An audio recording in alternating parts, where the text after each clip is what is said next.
The Great Hall of the Galactic Council was filled with representatives from 100 different species. Crystal chandeliers hung from ceilings so high they seemed to touch the stars themselves. The walls were made of living stone that glowed with soft blue light. This was a place where empires made peace and wars were ended with words instead of weapons. Tonight was different from the usual political meetings. Tonight was the Festival of Stories, a tradition that happened once every galactic cycle. Each species would share a legend from their culture. It was meant to build understanding between worlds that had nothing in common, except their place among the stars. Ambassador Yellen of the Kethri Collective sat in her floating chair, her silver scales catching the light as she moved. She had been looking forward to this evening for months. The Kethri loved stories more than most species. They believed that stories were the bridges between souls. And now, Yellen announced to the gathered crowd, "We will hear from humanity's representative. Cultural attaché Marcus Chen will share a legend from Earth." Marcus stood up from his seat. He was a middle-aged man with gray hair at his temples and calm brown eyes. He wore a simple dark suit, nothing fancy or impressive. Among the jeweled robes and ceremonial armor of the other delegates, he looked almost plain. The Vraxian ambassador, a massive creature with red skin and forearms, laughed quietly to his aides. "This should be amusing," he whispered. What stories could these soft creatures possibly have? Tales of running away? Legends of hiding? Marcus walked to the center of the hall. He carried no notes, no holographic display. He simply stood there and began to speak. "On Earth, we tell our children many stories before they sleep," he said. His voice was soft, but somehow it carried to every corner of the Great Hall. "We tell them about heroes who fight monsters, about kind people who help strangers, about magic that rewards the pure of heart." The Vraxian ambassador yawned deliberately. "But there is one story," Marcus continued, "that every human child knows, rich or poor, from any nation or culture. They all know this story. It is the story of the lullaby." A holographic image appeared above Marcus. It showed a massive battleship, dark against a field of stars. The ship was enormous, easily twice the size of any vessel the Council had ever registered. Its hull was covered with armor plates that had been burned and repaired so many times. They looked like a patchwork quilt of metal. "The lullaby," Marcus said, "is a ghost ship. It has no home port. It belongs to no fleet. It has no flag and no nation. But it has one purpose, and that purpose has never changed in 300 years. The audience leaned forward slightly. Even stories they did not believe could be entertaining. "The lullaby protects children," Marcus said, "wherever they are, whatever species they belong to. If children are in danger, if they are truly afraid, if there is no one else coming to save them, the lullaby appears." The Vraxian ambassador could not contain himself. "A warship that protects children?" He laughed. "What kind of foolish tale is this? Warships are meant for war, for conquest, for glory." Marcus looked at the Vraxian with those calm brown eyes. "The crew of the lullaby are volunteers," he continued as if he had not been interrupted. "They give up their names. They give up their old lives. They become guardians and nothing more. They patrol the dark spaces between stars. They listen to every frequency. They wait. Wait for what?" Yellen asked. She found herself genuinely curious. "For the cry of a child," Marcus said. "For a signal that means someone small and helpless is about to die. And when they hear it, they come." The holographic image changed. It showed the lullaby in battle, its weapons firing, its shields absorbing hits that would have destroyed any normal ship. Even as a simulation, it was terrifying to watch. "The lullaby has never lost a battle," Marcus said. "In 300 years of service, no child under its protection has ever been harmed. Pirates have tried to test it. Slavers have tried to run from it. They are all dead now." "Propaganda," the Vraxian ambassador declared loudly. "This is obvious propaganda. Humans want us to think they are dangerous, so they invent fairy tales about invincible warships. But we know the truth. Humans are weak. They are soft. They care too much about feelings and not enough about strength." Marcus turned to face the Vraxian directly. "You may be right," he said quietly. "Perhaps the lullaby is just a story. Perhaps it does not exist at all. But I will tell you something interesting, Ambassador. When human children have nightmares, their parents tell them about the lullaby, and after that, they sleep peacefully. They know, in their hearts, that something is out there watching over them. Sentimental nonsense. The Vraxian said. Perhaps, Marcus agreed. But tell me, Ambassador, when Vraxian children have nightmares, what do their parents tell them? The Vraxian's red face darkened. Vraxian children do not have nightmares. We teach them to fear nothing. Marcus smiled, but it was not a happy smile. Then they must be very brave indeed. Or very lonely. The hall was silent. Ambassador Yellen cleared her throat. Thank you, Cultural Attaché Chen. That was a most interesting story. One more thing, Marcus said before returning to his seat. In the story, the lullaby has a motto. It is written on the hull in old Earth languages. Would you like to know what it says? Yellen nodded. It says, when monsters come, so do we. Marcus bowed slightly and walked back to his seat. The holographic image of the great ship faded away. The festival continued with stories from other species. The Morveth told tales of ancient warriors. The Ketheri shared legends of wise queens. The Vraxians, still annoyed, told bloody stories of conquest that made several delegates uncomfortable. But through it all, a few of the delegates kept thinking about the lullaby. It was just a story, of course. Just human propaganda designed to make them seem more dangerous than they really were. Everyone knew that humans were the soft ones, the emotional ones, the ones who wasted resources on art and music and caring for their weak. A battleship that protected children. How ridiculous. How wonderfully, naively ridiculous. Far away, in a part of space that no map had ever charted, something massive drifted in the darkness between stars.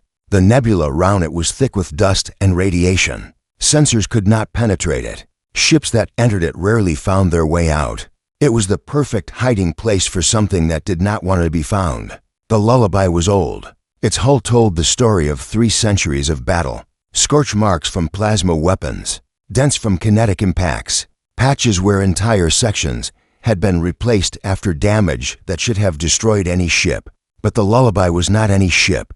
Inside, the crew went about their duties in silence. They did not use names. The captain was called captain. The pilot was called pilot. The doctor was called doctor. They had all left their old lives behind when they volunteered for this duty. The communications officer sat at her station, monitoring thousands of frequencies at once. Distress calls from civilian ships, emergency broadcasts from colonies, routine traffic that might suddenly become not routine at all. She had been doing this for 15 years. She had heard things that haunted her dreams. She had also heard the voices of children crying for help and known that she was part of the ship that would answer anything. The captain asked. He was an old man now, but his eyes were still sharp. He had joined the lullaby after pirates killed his granddaughter. That was 40 years ago. He had never left. Nothing yet, the communications officer replied. Standard traffic. A few merchant disputes. Nothing that requires our attention. The captain nodded and returned to his chair. He looked at the main screen, which showed nothing but the swirling colors of the nebula outside. Somewhere out there, children were playing and laughing and sleeping safely in their beds. Somewhere out there, parents were telling stories about the lullaby, never knowing that the story was true. That was how it should be. The lullaby worked best as a legend. As long as the bad people thought it was just a fairy tale, they would not be ready when it appeared. The communications officer suddenly sat up straight. Her fingers flew across her console. Captain, she said. Her voice was steady, but there was something underneath it. Something that made everyone on the bridge stop what they were doing. What is it? Distress signal. Coming from Sector 772. A refugee convoy. 12 unarmed transports heading for neutral space. The communications officer paused. Captain, one of the transports is carrying children. Over 1,000 of them. The captain stood up slowly. What is the nature of the distress? Vraxian warships. A battle group. 6 cruisers. The communications officer looked up from her screen. The convoy cannot outrun them. They are asking for help, any help. They know no one can reach them in time. The captain walked to the center of the bridge. Every eye was on him. How far? He asked. For hours at maximum speed. The captain was quiet for a moment. The lullaby had not revealed itself in 7 years. They had handled smaller situations quietly, secretly, without anyone knowing they had been involved. Coming out of hiding now would change things. The galaxy would know the lullaby was real. But somewhere out there, 2,000 children were about to die. The captain sat down in his chair. Pilot, set a course. Maximum speed. Yes, Captain. Communications, send a message to the convoy. Standard encryption. Tell them help is coming. What should I say the source is? The captain looked at the screen. Soon, the nebula would give way to open space. Soon, the lullaby would become more than a bedtime story. Tell them it is from the thing that comes when children are afraid. The great ship began to move, and the darkness around it seemed to part like curtains before a stage. The fairy tale was about to become very, very real. The refugee convoy moved through space like a wounded animal trying to reach safety. Before the predators caught up, 12 ships, none of them built for speed, none of them armed. They carried the survivors of 3 different worlds that the Vraxian Dominion had decided to cleanse. Captain Nesha stood on the bridge of the medical frigate Gentle Dawn, watching the scanner with growing fear. She was Ketheri, her silver scales dull with exhaustion. She had not slept properly in 6 days. None of them had. How far to the neutral zone? She asked. 6 hours at current speed, her navigator replied. But the Vraxians will catch us in 2. Nesha closed her eyes. She had known this was possible when she volunteered to escort refugees. She had known the risks, but knowing something was possible and watching it become real were 2 very different things. How many people do we have in the convoy? She asked quietly. 14,000. Most of them are families. Women, children, elderly. The navigator paused. Transport 7 is carrying orphans. Over 2,000 children from the Ketheri youth centers. Their parents are dead. They have no one. Nesha felt something cold settle in her chest. 2,000 children. They had watched their world burn. They had lost everything. And now they were going to die in the cold darkness of space because the convoy was too slow and their enemies were too fast. Send another distress call, she ordered. Maximum power. Every frequency. Captain, we have been sending calls for 3 hours. No one is close enough to help. Send it anyway. In the passenger hold of Transport 7. Over 2,000 children sat in rows of seats that had been designed for adults. Some of them cried quietly. Others stared at nothing, their eyes empty. A few of the older ones tried to comfort the younger ones, because that was what survivors did. A human girl named Lily sat near the middle of the hold. She was 8 years old, with brown hair and green eyes. She had been traveling with her family when the Vraxians attacked the station they were visiting. Her parents had put her on an escape shuttle moments before the station exploded. She did not know if they were alive or dead. Next to her sat a Ketheri child named Senna.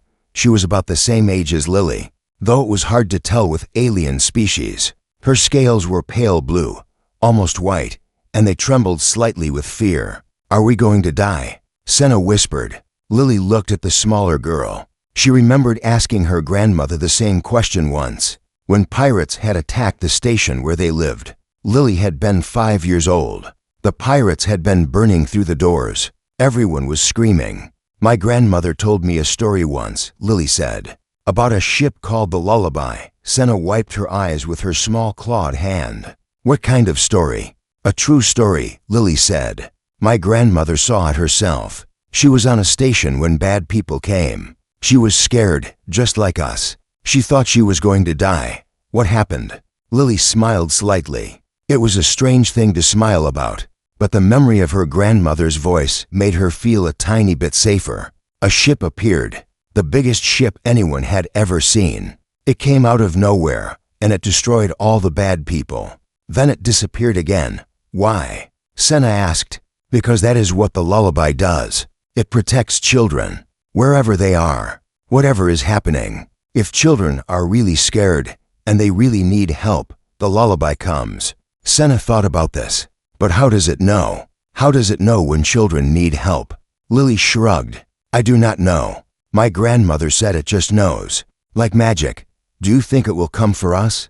Lily looked around at the 2,000 children in the hold. So many of them crying. So many of them alone. If there was ever a time when children needed help, it was now. I hope so, she said quietly. I really hope so. On the bridge of the gentle dawn, Captain Thesha watched the scanner as 6 bright dots appeared at the edge of detection range. The Vraxian battle group. They were moving fast, much faster than the convoy could run. They are hailing us, the communications officer said. Put it through. The main screen flickered, and then a Vraxian face appeared. He was a commander, judging by the markings on his red skin. His forearms were folded across his chest, and his yellow eyes gleamed with something that might have been hunger. Refugee convoy, the commander said. This is Commander Vrex of the Dominion Battle Group Cleansing Fire. You are carrying enemies of the Vraxian state. You will power down your engines and prepare to be boarded. Thesha stood tall, though her hearts were pounding. Commander, this convoy is carrying civilian refugees, women and children. They are no threat to your dominion. They are witnesses, Commander Vrex replied. The galaxy does not need to know what happened to their worlds. The Dominion's expansion will not be questioned. It will not be discussed. It will simply happen. These are children, Thesha said. You would murder children to keep your secrets. Commander Vrex laughed. It was an ugly sound. Children grow up. They remember. They tell stories. The Dominion does not allow stories that do not serve our glory. Please, Thesha said. She hated how desperate she sounded. Let the children go. Keep the adults if you must, but let the children live. There will be no survivors, Commander Vrex said. There will be no witnesses. There will be only the Dominion and its eternal expansion. This communication is over. The screen went dark. Thesha stood frozen for a moment. Then she turned to her crew. All ships, begin evasive maneuvers. We will not make it easy for them. It will not matter, the navigator said quietly. They will catch us. They will destroy us all.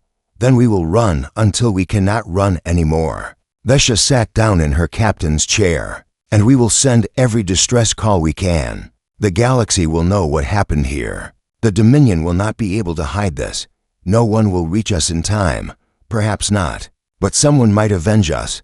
In the hold of Transport 7. Lily felt the ship shake as it began to change direction. She heard adults crying somewhere nearby. The lights flickered briefly. Senna grabbed her hand with her small clawed fingers. Lily, I am scared. Lily was scared too. She was more scared than she had ever been in her life. But she remembered what her grandmother had told her. She remembered the story of the lullaby. And she remembered that sometimes when things were at their worst, hope was the only thing worth holding onto. She closed her eyes. She did not know if anyone was listening. She did not know if the lullaby was real or just a story. But she had nothing left to lose. Please, she whispered. If you are out there, if you are real, there are children here. Thousands of us. We are alone. We are scared. No one is coming to save us. Tears ran down her face, but she kept whispering. Please come. Please. We need you. We really, really need you. Somewhere in the dark between stars, something heard her. On the bridge of the gentle dawn, the navigator suddenly gasped. Captain, new contact. Thesha stood up. Vraxians? More of them? No, this is something else. The signature does not match anything in our database. The navigator's fingers flew across his console. It is big, Captain, very big. And it just dropped out of faster-than-light travel directly between us and the Vraxian fleet. Thesha moved to the scanner station. She looked at the readings and felt her blood go cold. Whatever had just arrived was enormous. Its mass was greater than all 6 Vraxian cruisers combined. Its power output was off the charts. What is it? She asked. What could possibly be that large? I do not know. But Captain, it is hailing us. Put it through. The speaker crackled with static for a moment. Then a human voice spoke. It was calm and measured, with no emotion at all. Refugee convoy, this is a message for your protection. Help has arrived. Maintain your current course toward neutral space. Do not deviate. Do not stop. We will handle the rest. Thesha grabbed the communications console. Unknown vessel. This is Captain Thesha of the Gentle Dawn. Please identify yourself. What ship are you? There was a pause. Then the voice spoke again. We are the thing that comes when children are afraid. The communication ended. Thesha stared at the scanner. The massive unknown vessel was moving now, positioning itself directly in the path of the Vraxian battle group. It was placing itself between the hunters and their prey. One ship against 6. It was suicide. It was madness, unless the stories were true. "Captain," the navigator said. His voice was shaking. "I found something in the old databases. Human folklore. There's a story about a ship that protects children. A ghost ship that appears when all hope is lost." Vesha watched the scanner. The unknown vessel had stopped moving. It sat in space like a wall between the convoy and destruction. Its running lights were dark. Its weapons were charged. "What is it called?" she asked. "The lullaby." Vesha sat down slowly. She was not a religious person. She did not believe in miracles or fairy tales, but she believed what her eyes told her. And right now her eyes told her that something impossible was happening. "All ships," she said quietly, "maintain course to neutral space. Maximum speed." "What about the unknown vessel? Should we not offer assistance?" Vesha looked at the scanner. The 6 Vraxian cruisers were approaching the lullaby. They were about to learn that some fairy tales had teeth. "No," she said. "The lullaby does not need our help. The Vraxians need ours. But I do not feel like helping them today." In the hold of Transport 7, Lily opened her eyes. She did not know why, but she felt different. The fear was still there, but something else was there too. Something warm. "Lily," Senna asked, "what is wrong?" "You look strange," Lily smiled. For the first time in days, she really smiled. "Nothing is wrong," she said. "Something is right. Something is very, very right." "What do you mean?" "I mean the lullaby is here." Lily squeezed Senna's hand. "I can feel it. It hurt us. It came." Senna's pale blue scales flushed with sudden hope. "Really? The ship from your story?" "Yes, and now the bad people are going to learn something important." "What?" Lily looked toward the ceiling, as if she could see through the hull to the stars beyond, as if she could see the ancient ship that had come to stand between them and death. "They are going to learn why human children sleep peacefully at night," she said. "Because the monsters should be afraid of what comes when we call for help outside." In the cold darkness of space, the lullaby powered up its weapons and prepared to teach the Vraxian Dominion a lesson. It would never forget. The fairy tale was ready to fight. Commander Vrex stared at the new contact on his scanner with confusion rather than fear. One ship, a single vessel, no matter how large, was no match for a Vraxian battle group. The humans were known for being emotional, but he had not expected them to be suicidal. "Identify that vessel," he ordered. His sensor officer worked frantically at his console. "Commander, I cannot find any match in our databases. The ship does not correspond to any known human military vessel. Its design is not registered with the Galactic Council. According to our records, this ship does not exist." "Everything exists," Vrex said. "Skin it properly." "I am, Commander." The vessel is approximately twice the mass of our largest cruiser. It is carrying weapons that I cannot identify. Its hull composition is unknown. And Commander, there is something else. "What?" "The hull shows evidence of extensive battle damage. Old damage. This ship has been in many fights. Very many fights." The sensor officer looked up with something like concern in his yellow eyes. "And yet it is still here." Vrex laughed, though the sound was hollow. "So the humans have built themselves a battleship. Perhaps they have kept it hidden for emergencies. It does not matter. We are 6. It is 1. Open a channel." The communication screen flickered, but nothing appeared. Only darkness and a voice. "This convoy is under the protection of the United Earth Guardian Fleet. Withdraw or be destroyed. You will not receive another warning." Vrex felt a strange chill run down his spine. He had never heard of the United Earth Guardian Fleet. No one had. But there was something in that voice that troubled him. It was not angry. It was not threatening. It was simply stating facts. "Unknown vessel," Vrex replied. "I am Commander Vrex of the Vraxian Dominion. You are interfering with official Dominion business. Stand aside or you will be destroyed. The convoy contains over 2,000 children. They are under our protection. This is not a negotiation."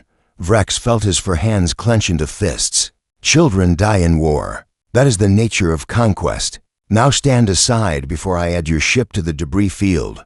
The voice did not respond. The channel simply closed. Vrex turned to his weapons officer. "Target that ship. All batteries. Fire on my command. Commander, should we not request reinforcements? That vessel is very large. We are Vraxians. We do not need reinforcements to destroy one human ship." Vrex sat back in his command chair. "All ships, attack formation. Let us teach these humans what happens when they challenge the Dominion." The 6 Vraxian cruisers moved forward in a practiced pattern. They had done this hundreds of times before. Colony ships, refugee convoys, civilian transports. The weak fled, and the Dominion chased. That was the natural order of things. But the unknown vessel did not flee. It did not even try to evade. It simply sat there in the darkness of space, waiting. "Weapons range in 30 seconds, the weapons officer reported. "Prepare to fire. Commander, I am detecting power buildup in the unknown vessel. Significant power buildup. I think it is charging weapons. So are we. Fire when ready." The Vraxian cruisers opened fire. Plasma beams and kinetic rounds streaked across space toward the unknown vessel. It was a barrage that would have destroyed any normal ship in seconds. The unknown vessel did not dodge. Instead, a shimmer appeared around its hull, and the attacks simply vanished. The plasma was absorbed. The kinetic rounds were deflected. When the barrage ended, the ship was completely undamaged. "What?" Vrex stood up. "That is impossible. Scan those shields." "I cannot, Commander. The energy readings are beyond our scanner capacity. I have never seen anything like this." "Fire again. Concentrate all fire on a single point." The cruisers fired again. Once more, the unknown vessel simply absorbed the attack. It did not even move. And then it fired back. The return fire was nothing like what the Vraxians expected. The unknown vessel did not use plasma or kinetic weapons. Instead, beams of pure white light lanced out from its hull. They moved faster than anything Vrex had ever seen. And when they hit his ships, they cut through armor like it was paper. 2 of his cruisers exploded within seconds. They did not slowly break apart. They did not vent atmosphere and drift. They simply ceased to exist. "Pull back," Vrex shouted. Evasive maneuvers. The remaining 4 cruisers tried to scatter. But the unknown vessel was faster than its size suggested. It moved with a grace that should have been impossible for something so large. And it kept firing. Another cruiser died. Then another. Vrex watched his battle group reduced to 2 ships in less than a minute. His hands were shaking. His hearts were pounding. This was not a battle. This was an execution. "Commander," his communications officer said, "we are receiving a transmission from the unknown vessel." The screen flickered to life. For the first time, Vrex saw the bridge of the enemy ship. It was dark, lit only by the glow of computer screens. The crew members wore simple gray uniforms with no insignia, no medals, no markings of any kind. And standing in the center of the bridge was an old human man with gray hair and calm eyes. "You have 4 ships remaining," the human said. His voice was the same one that had warned them before. "The convoy will reach neutral space. The only question is whether you will be alive to see it." Vrex tried to speak, but no words came out. His throat was too dry. His brain could not process what was happening. Vraxians did not lose. Vraxians conquered. That was the natural order. "What are you?" he finally managed to ask. "We are guardians," the human said. "We protect children. That is all we do. That is all we have ever done. For 300 years, we have been watching, waiting. When monsters come for the innocent, we come for the monsters. This is madness. One ship cannot defeat the Dominion. One ship defeated your battle group. And when your reinforcements arrive, we will defeat them too, or they can leave. That choice is yours." Vrex checked his scanner. The convoy was still moving toward neutral space. If he pursued them, he would have to go through this nightmare vessel. If he stayed here, he would have to explain to his superiors how he lost 4 ships to a single enemy. "I am going to retreat," he said slowly. "But the Dominion will return. With a fleet. With a dreadnought. We will destroy you." The old human smiled. It was a sad smile, the kind of smile that came from seeing too many threats like this one. "Many have tried," he said. "We are still here. The children we protect are still alive, and the ones who threaten them are not. Go back to your Dominion. Commander, tell them what you saw today. Tell them the lullaby is real. The lullaby? Vrex felt a jolt of recognition. He remembered the cultural exchange at the Galactic Council. He remembered the human representative telling stories about a ghost ship that protected children. He remembered laughing at how foolish it sounded. He was not laughing now. You are just a myth, Vrex said. A human propaganda story. You do not really exist. And yet here I am. The old human sat down in his captain's chair. Your reinforcements will arrive in approximately 40 minutes. The convoy will reach neutral space in 30. You have a choice. You can wait here and watch. You can try to stop us and die. Or you can run and live.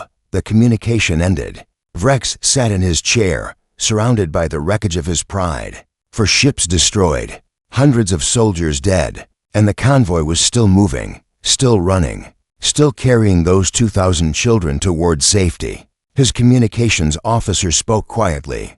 Commander, High Command is hailing us. They want a status report. Vrex closed his eyes. He knew what would happen when he made his report. He would be blamed. He might be executed. The Dominion did not accept failure.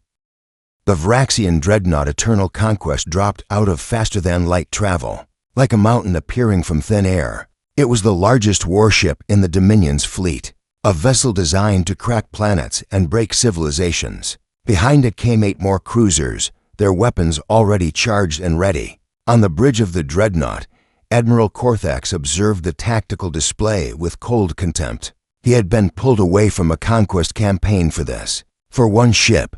For a fairy tale. Status of the convoy, he demanded. 22 minutes from neutral space, Admiral.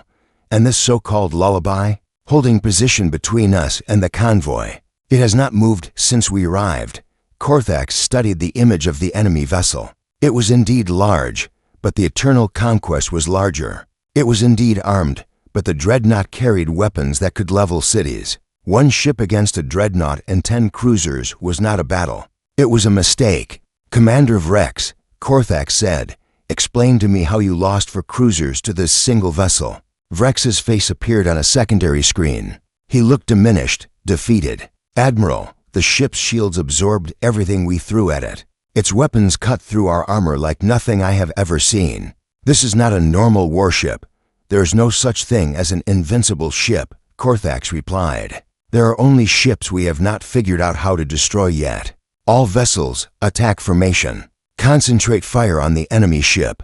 I want it reduced to atoms. The Vraxian fleet moved forward as one. The dreadnought took the center position, its massive weapons coming online with a sound like thunder. The cruisers flanked it on both sides, adding their firepower to the approaching storm. On the lullaby, the captain watched them come. His face showed nothing, but his heart was heavy. He had known this moment would arrive eventually. 300 years of protecting children, and now the Dominion had finally brought enough firepower to make victory impossible. Can we stop them? The pilot asked quietly. No, the captain replied. Not all of them. Not the dreadnought. Then what do we do? The captain looked at the tactical display. The convoy was still 20 minutes from safety. The Vraxian fleet would reach them in 5. 20 minutes against everything the Dominion could throw at them. We do what we always do, he said. We hold the line. Whatever it takes.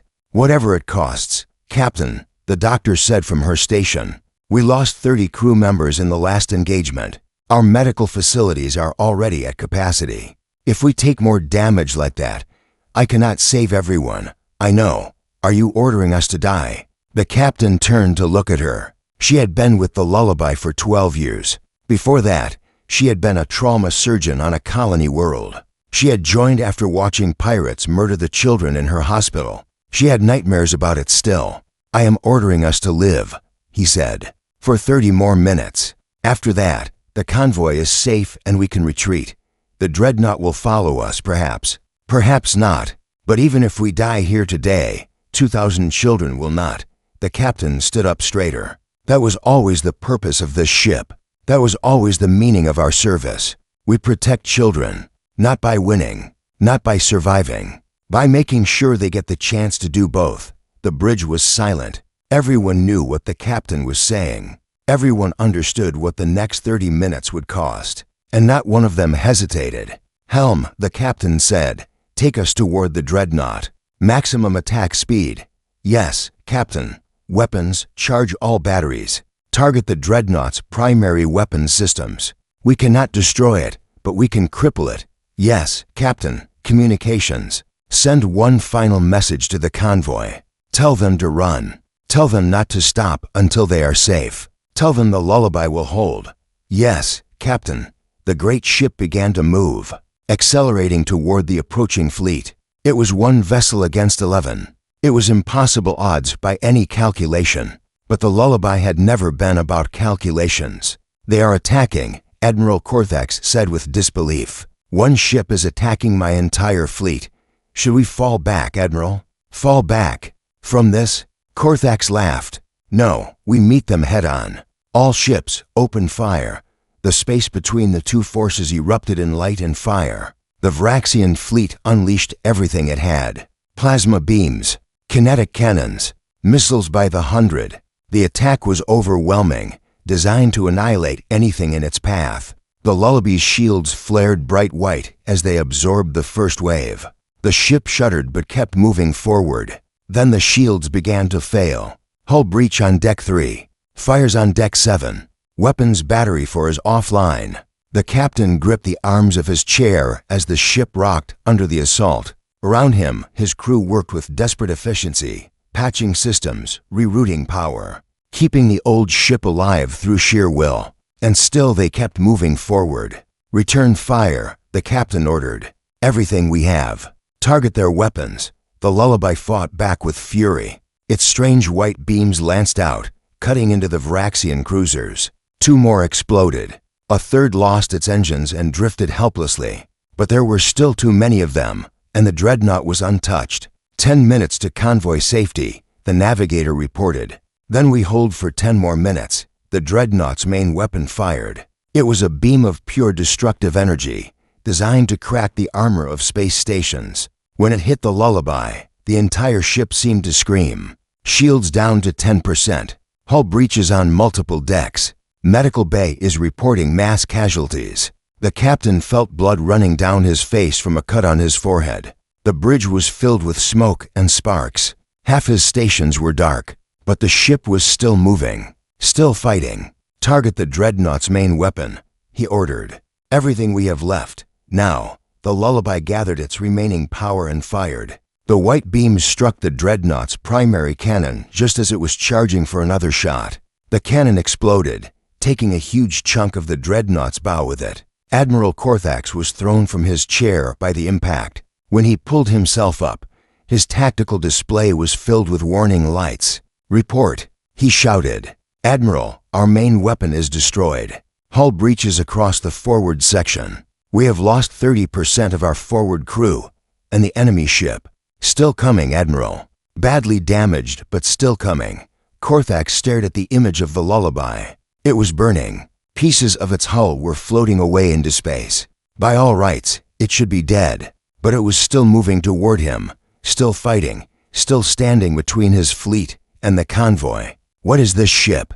he whispered. "What are these humans?" On the convoy flagship, Captain Nesha watched the battle with tears in her eyes. The lullaby was dying. Everyone could see it. The ship had taken damage that would have destroyed any vessel 10 times over. But it was still fighting, still holding the line. 5 minutes to neutral space, her navigator said. "Is there anything we can do to help them?" "No, Captain. We have no weapons, no shields. If we turn back, we all die." Vesha slammed her fist against her console. "They are dying for us, for our children, and we just run?" "Captain," the communications officer said quietly, "we are receiving a message from the lullaby. Audio only. Put it through." The voice that came through the speakers was tired, strained, but calm. It was the voice of the captain of the lullaby.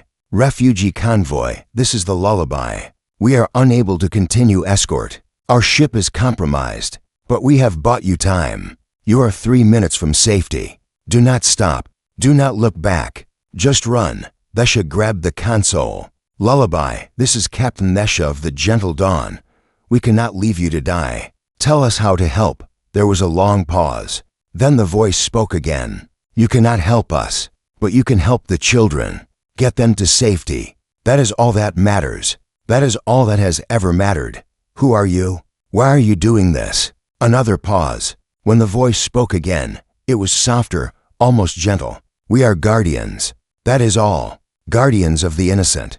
Protectors of the small. We gave up our names long ago, but we never gave up our purpose. Tell the children the lullaby kept its promise. Tell them help came when they called. The transmission ended. Vesha watched as the lullaby, burning and broken, turned toward the Vraxian dreadnought and accelerated to maximum speed. It was not retreating. It was not trying to escape. It was making one final charge. No, she whispered. No, no, no. But there was nothing she could do. The convoy crossed into neutral space, just as the lullaby slammed into the Vraxian dreadnought. At full speed, the explosion lit up the darkness of space like a new star being born. In the hold of Transport 7, 2,000 children felt the ship shudder as it crossed into safe territory. Kethri defense ships appeared on the scanners, moving to intercept any pursuit. The children were safe. They had made it. Lily held Senna's hand tightly. She knew, somehow, what had happened. She could feel it in her heart. The ship, Senna said. The lullaby. Did it win? Lily closed her eyes. Tears ran down her face. Yes, she said quietly. It won. We are safe. That was the only thing that mattered. But the ship, the people on it, are they okay? Lily did not answer. She just held the smaller girl close and let her cry. Because sometimes the people who saved you did not get to celebrate with you. Sometimes the heroes did not come home.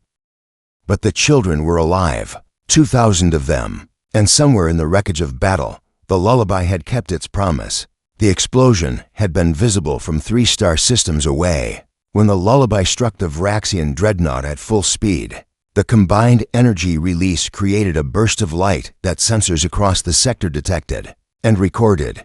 Most people who saw it assumed it was a supernova, or perhaps a weapons test gone wrong. Only a few knew the truth. Admiral Korthax survived, though barely. His dreadnought was crippled, its forward section completely destroyed. Of his 10 cruisers, only 5 remained, and those were badly damaged. The Vraxian fleet that had been sent to destroy a single ship limped home in defeat. 3 weeks later, the Galactic Council held an emergency session. The Vraxian representative had filed a formal complaint against humanity for what he called an illegal military operation in neutral space. He demanded reparations. He demanded accountability. He demanded to know who had authorized the attack. Ambassador Marcus Chen stood before the gathered representatives with the same calm expression he always wore. Behind him, a holographic screen waited, blank and dark. Ambassador Chen, the council speaker, said, "You have heard the Vraxian complaint. What is humanity's response?" Marcus nodded. The Vraxian Dominion claims that a human warship attacked their fleet without provocation. This is not accurate. Then what is accurate? The Vraxian representative demanded. Explain how one ship destroyed half a battle group. I will show you.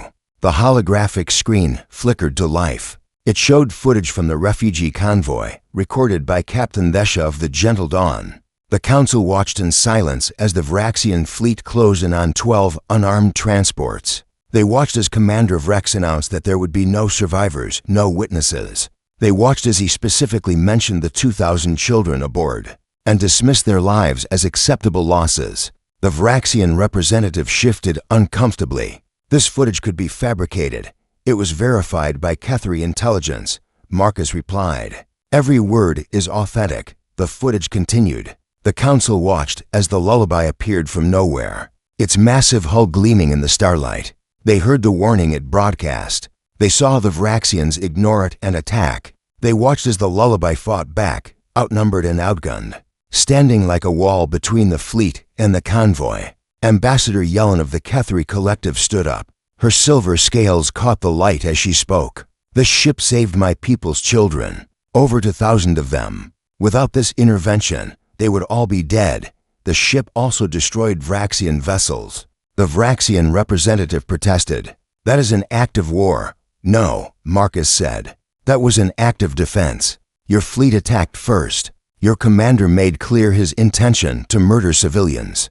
The lullaby simply responded. "And what is this lullaby?" Another delegate asked. "We have no record of any ship by that name. It does not appear in any human military database." Marcus smiled. It was a small smile, almost sad. The lullaby is not part of the human military. It does not belong to any nation or government. It belongs to no one and everyone at the same time. Then who controls it? No one controls it. The lullaby has its own purpose, its own mission. It has been operating for 300 years, funded by private donations, crewed by volunteers who give up their names and their old lives to become guardians. The council chamber was very quiet. Every delegate was watching, listening, trying to understand. Guardians of what? The speaker asked. Marcus turned to face the entire council. Guardians of children, of the innocent, of anyone small and helpless who has no one else to protect them. That is absurd. The Vraxian representative said. A warship dedicated to protecting children? This is obviously propaganda, perhaps, Marcus said.